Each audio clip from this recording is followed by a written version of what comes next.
Welcome to Cutting Edge Aquatics. This is Dave and I'm your host. So today's video is an update on my 125 Mbuna, I guess can't say it, I was call it an African Cichlid tank now. But this tank, as you're noticing here, something striking happened.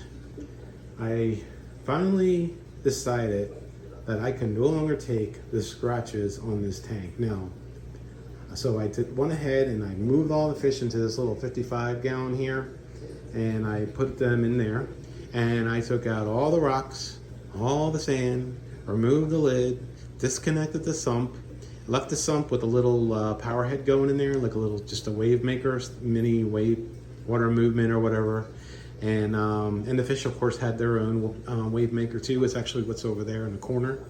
But I took the tank down and I took it outside, and I decided to go through the entire process. So this is an acrylic aquarium, but what I did is I literally just buffed it. So I started with 600 grit, went to 1,000 grit, and then 2,000 grit, and so on and so forth. So I buffed it all out. I used the dark polisher on it, and as you can see, the results are pretty good. I mean, it's not perfect. I mean, there's still a few little scratches here and there. I would say there's probably like 3 on the front. But as you're looking at this tank, it's like night and day. But of course, you know, it's the background is like perfectly blue now. You know, I think there was some cyano or some kind of bacteria that was always on there. I just left it. Didn't seem to bother anything. It didn't really bother me at the time. But and I also put some more rocks in here.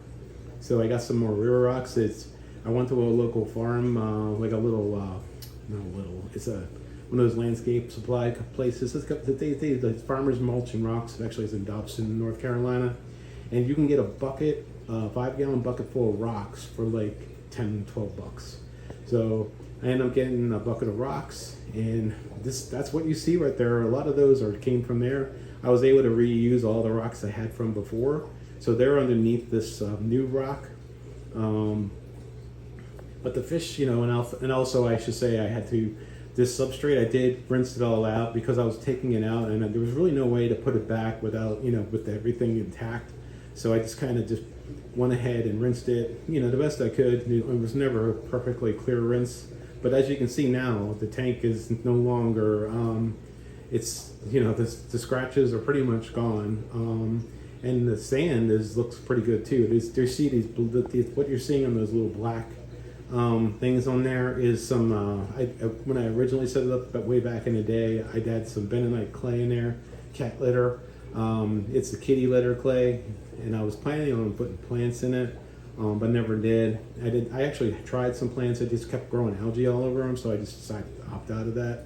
And but I think that the tank was like recycled, I would say, within a couple hours.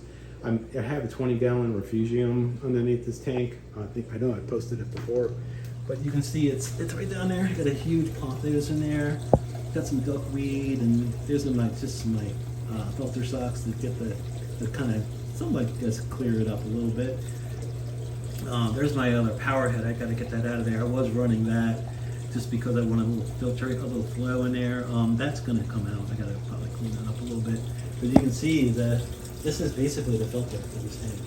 So since I can't really do plants that great in here, I just go with this, you know, that's my filter. I don't really do anything to it. For the water, I just top off. Of course, when I did the water, I took a little bit out of here. When I filled it up with this, when I filled this tank up, I took water from some of my other tanks. So I guess I did do a water change, but I stole water from this corner tank over here, and I stole water from this tank over here, and I think that was pretty much all of it. I did like 15 gallons from each tank, then I topped it off with my well water. And initially it was cloudy, I guess for the first like 12 hours or so. By the next day, the water was perfectly clear. Actually, what I did is I went out, went and ran some errands. I actually went out and got some new fish, came back, and the water was actually, it was clear, and you know, everything was good. The fish are doing good. I mean, you can see them. They're just swimming around like nothing ever happened. They're actually, if anything, they actually seem more active than they've ever been.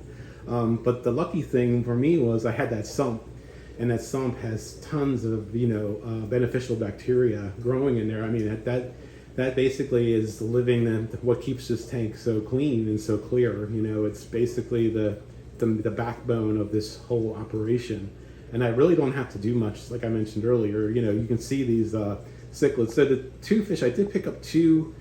You know, a lot of people will probably frown on me for this, but I purchased two haps. I bought a blue dolphin, two blue dolphins. I think it was a male and a female, and I don't know where they are at the moment. They were here. Oh, there's one over there in the back. They're pretty small. I think that might be the male.